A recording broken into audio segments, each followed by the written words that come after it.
Isang mapagpalang araw po sa ating lahat. Ako po si Charles at welcome po sa aking daily devotion. Ito po ang huling parte ng series na Give Yourself Fully to the Work of the Lord. Worship God every day. Ating tatalakayin sa araw na ito ang talatang Romans chapter 12 verse 1. Ang sabi rito, "Therefore, I urge you, brothers and sisters, in view of God's mercy, to offer your bodies as a living sacrifice, holy and pleasing to God. This is your true, proper worship." So sabi, sa unang teaching, sabi, we offer ourselves as living sacrifice from Sunday to Sunday. So tayo daw, sa Panginoon daw, hindi tayo nag-aalay ng mga patay na hayop. Hindi tayo nag-aalay ng mga tupa, ng kung ano-anong karne, kung ano-anong pagkain sa Lord. Kung hindi, ang inaalay natin sa Panginoon ay yung sarili mismo natin na buhay. Syempre nga naman, ano nga naman gagawin ng isang patay, di ba?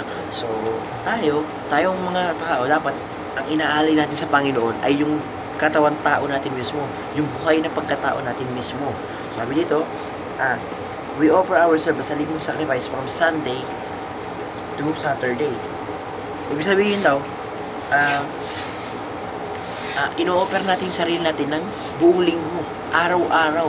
Kumbaga, hindi lang natin ino-offer sa God, hindi lang natin binibigay sa Panginoon yung sarili natin tuwing linggo.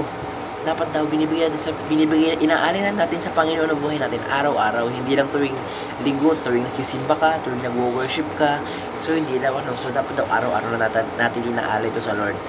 So sa ikalawang teaching ang sabi, we please God in our workplace as a part of our worship service. So ultimo sa trabaho daw or sa kung nasaan man tayo ay dapat sinasamba natin ng Lord as kumbaga dapat sinusunod natin ang Lord as a way ng ating pagsamba sa Kanya. So ikaw, kung engineer ka sa trabaho, ipakita mo na sumasamba ka sa Lord. So kumbaga kung janitor ka, sa pagwawalis, sa pagmamap, ipakita mo na sumusunod ka sa Panginoong Jesucristo.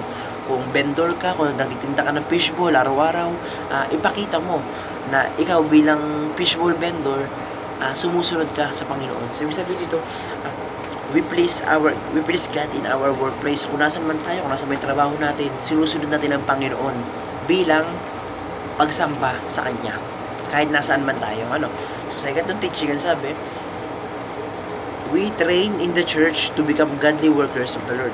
So tayo itong mga tao, kaya tayo pumupunta sa church dahil nagte-training tayo. Kaya tayo nagsisimba dahil tine-train natin yung katawan natin bilang para maging godly workers ng ating Panginoon. Syempre nga naman, kapag nasa church ka, doon ka nakakarinig ng mga word of God, mga salita ng Diyos. So, kumbaga, natre-train tayo kung paano mabuhay ng kalugod-lugod sa ating Panginoon doon, no? Diba? So, sa unang application, ang sabi, train in the church on Sunday. So, yun nga, kagaya ng sabi ko, ikaw mismo na tao, pumunta ka sa church, magsimba ka tuwing linggo. Nang sa ganun, matrain ka. Matrain yung pagkatao mo, masubok yung pagkatao mo na para maging kalugod-lugod ka sa Panginoon. So, gawin mong training camp or doon ka mag-training tuwing Sunday, tuwing linggo sa church.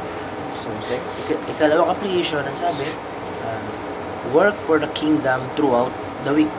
So, tulad sabi ko kanina, hindi lang tayo nagse-serve sa Panginoon tuwing linggo. Dapat throughout the week, Lunes, Martes, Miyerkules, Huwebes, Biyernes, Sabado, Linggo. Dapat nabubuhay tayo ng kalugod-lugod sa Panginoon. Dapat sinusunod natin ang Panginoon. Hindi lang tuwing Sunday na nagsisimba tayo. Hindi lang tayo tuwing Sunday na-appreciate si God. Dapat araw-araw yan. Araw-araw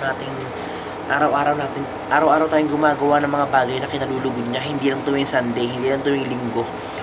So, sa ikatlong application, sabi, join Jesus in conquering the world. So, tayo daw, mga Kristiyano, tulungan natin si Jesus, samahan natin si Jesus para maghari dito sa mundo. Paano natin gagawin yon? I-share natin yung gospel, i-share natin yung word of God sa kung kanino man. Kumbaga, sa lahat ng labas natin, sa lahat ng pupuntahan natin, huwag natin kalimutan na banggitin ang Word of God. Huwag natin kalimutan na i-share ang salita ng Diyos sa ating kapwa. So, ayun, worship God everyday. Hindi lang dapat tayo nag-worship kapag nasa church, kapag linggo, kapag nagsasayaw tayo, kumakanta tayo. Hindi lang dapat sa araw na yan. Dapat araw-araw, inaalay natin ang Panginoon. Inaalay natin ang buhay natin sa Panginoon araw-araw. So, ayun, maraming salamat po. Ang dami kong natutunan sa araw na ito. And glory to God po.